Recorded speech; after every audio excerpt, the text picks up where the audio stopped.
श्री शिवाय नमस्तेभ्यम दोस्तों, हर हर महादेव।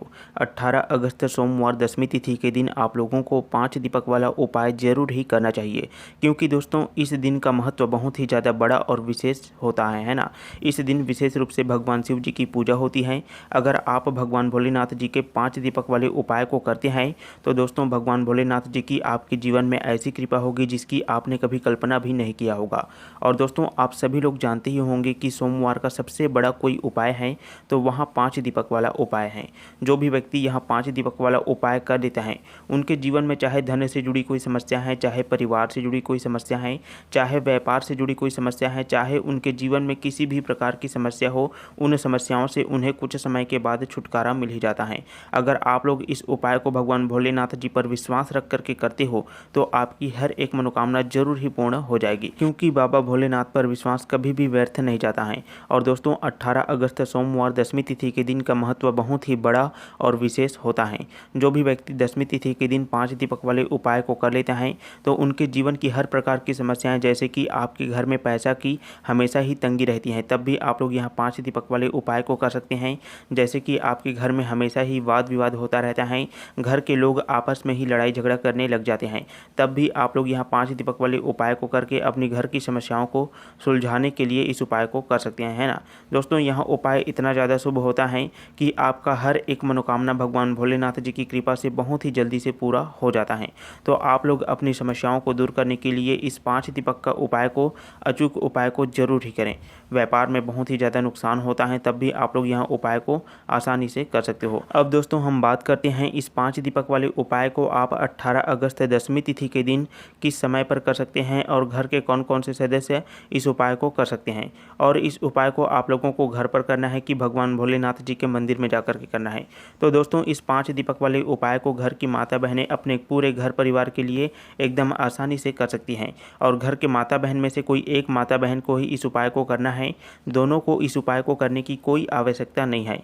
घर की माता बहन घर की लक्ष्मी होती हैं और घर की लक्ष्मी जब कोई भी उपाय को करती हैं तो उस उपाय का फल बहुत ही ज़्यादा बड़ा होकर के मिलता है और बहुत ही जल्दी से मिलता है।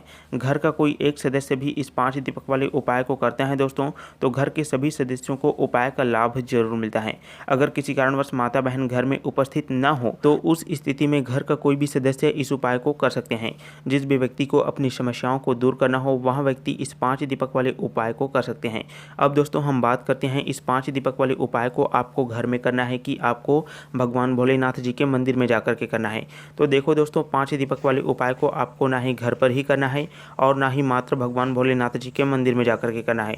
दोस्तों इस 5 दीपक वाले उपाय को आप लोगों को भगवान भोलेनाथ जी के मंदिर के अलावा 4 अलग अलग जगह पर और जाकर के जाना होगा, है ना, तब जाकर के यहाँ उपाय संपन्न होता है।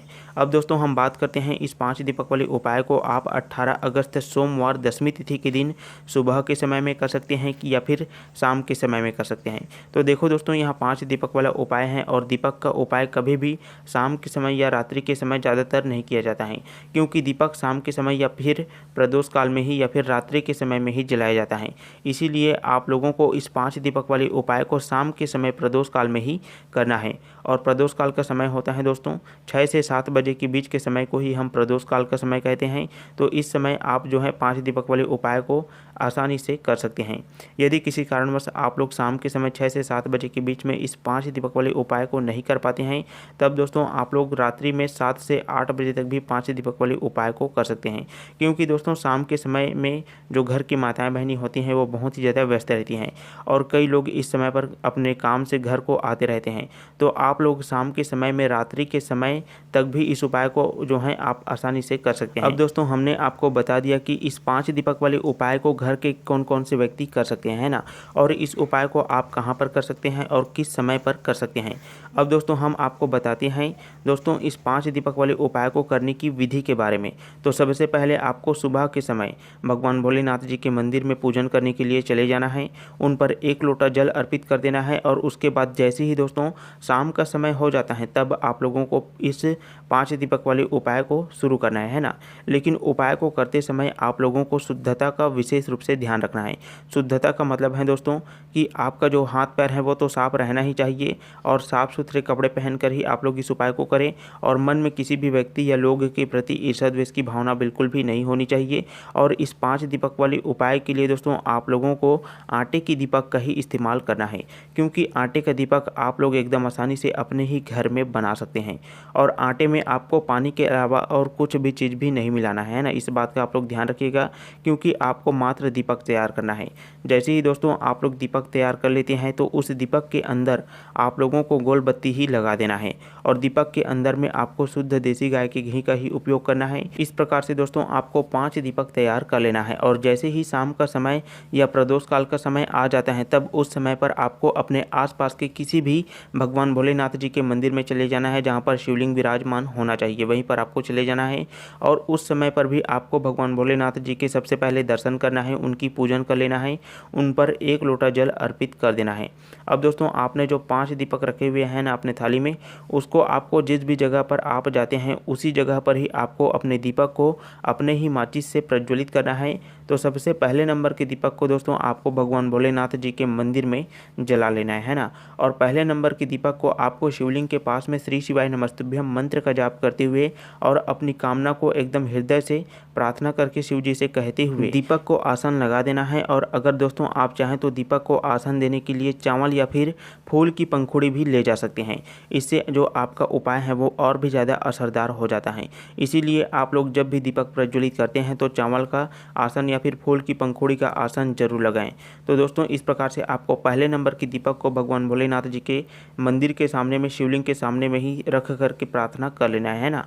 अब दोस्तों बात करते हैं दूसरे नंबर के दीपक को आपको बेलपत्र के पेड़ के नीचे में जाकर के जलाना है और बेलपत्र के पेड़ के नीचे में ही श्री शिवाय नमस्तुभ्यम मंत्र का स्मरण करने के बाद में अपनी कामना करने के बाद में बेलपत्र के जड़ के समीप में ही दोस्तों आपको आसन लगा देना है और अपनी कामना को एकदम हृदय से प्रार्थना करके भगवान भोलेनाथ जी से कह देना है। तो इस प्रकार से दोस्तों आपने पहले और दूसरे नंबर के दीपक को प्रज्वलित कर लिया, आसन लगा दिया है ना। अब दोस्तों बात करते हैं तीसरे नंबर के दीपक के बारे में है ना। दोस्तों तीसरे नंबर के दीपक को आसन लगाने के लिए आपको आंवले के पेड़ के नीचे में चले जाना है ना। और आंवला का जो पेड़ है वो बड़ा होना चाहिए, एकदम छोटा सा आंवला का पेड़ नहीं होना चाहिए, थोड़ा से मैच्योर आंवला का पेड़ होना चाहिए है ना। बड़ा वाला आंवला के पेड़ के नीचे में आपको चले जाना है, दीपक को प्रज्वलित करना है, भगवान शिव जी से प्रार्थना करना है और दीपक को आसन लगाने के बाद में श्री शिवाय नमस्तुभ्यम मंत्र का स्मरण कर लेना है दोस्तों है ना। इतना सब करने के बाद में ही दीपक को आसन लगाने के बाद में आपको शिव जी से प्रार्थना करना है, आपकी जो भी मनोकामना है वहाँ पूरा जरूर होगा है ना। अब दोस्तों हम बात करते हैं चौथे नंबर के दीपक के बारे में। और दोस्तों चौथे नंबर के दीपक को अपने आसपास के नदी तालाब या फिर कुएं के पास में उसके पार में ही आपको आसन लगा करके हृदय से प्रार्थना करके अपनी मनोकामना बोल करके आपको दीपक को आसन लगा देना है ना। तो इस प्रकार से दोस्तों आपने पहले से लेकर चौथे नंबर के दीपक को अच्छे से एकदम मस्त से हृदय से प्रणाम करके आसन लगा दिए हैं। अब दोस्तों हम बात करते हैं 5वें नंबर के दीपक के बारे में। और 5वें नंबर के दीपक को दोस्तों आप जो है अपने घर के मुख्य द्वार के राइट साइड में प्रज्वलित कर सकते हैं और आपकी जो भी मनोकामना है उसका एकदम हृदय से स्मरण कर सकते हैं। भगवान शिव जी से आपको प्रार्थना करना है कि हमारे जीवन की सब जो दुख दुविधा है वो सब जल्दी से जल्दी दूर हो। तो इस प्रकार से दोस्तों आपने 5 दीपक के उपाय को संपन्न कर लिया है। दोस्तों भगवान भोलेनाथ जी के उपाय को यदि आप सही समय पर करते हैं तो उस उपाय का फल आपको बहुत ही बड़ा होकर मिलता है और हम आपको भगवान भोलेनाथ जी के उपाय को सही समय पर सही विधि से एकदम अच्छे तरह से बताते ही रहते हैं। यदि दोस्तों आप भगवान भोलेनाथ जी के उपाय को करके अपने जीवन की समस्याओं को दूर करना चाहते हैं तो आप हमारे चैनल को सब्सक्राइब जरूर करें। हर प्रकार की समस्याओं का समाधान दोस्तों आपको हमारे चैनल पर मिलता ही रहेगा। साथ ही साथ आपने भगवान भोलेनाथ जी की कोई भी एक उपाय को किया है और आपको लाभ मिला है दोस्तों तो कमेंट बॉक्स में भगवान भोलेनाथ जी के उस उपाय का नाम जरूर लिखे है ना, जिससे कि जो और लोग हैं वहाँ अपनी समस्याओं को, अपने जीवन की समस्याओं को जल्दी से जल्दी दूर कर सके। तो दोस्तों आप सभी को श्री शिवाय नमस्तुभ्यम हर हर महादेव। कमेंट बॉक्स में भगवान भोलेनाथ जी का कोई सा भी प्यारा नाम आप लोग जरूर लिखिएगा।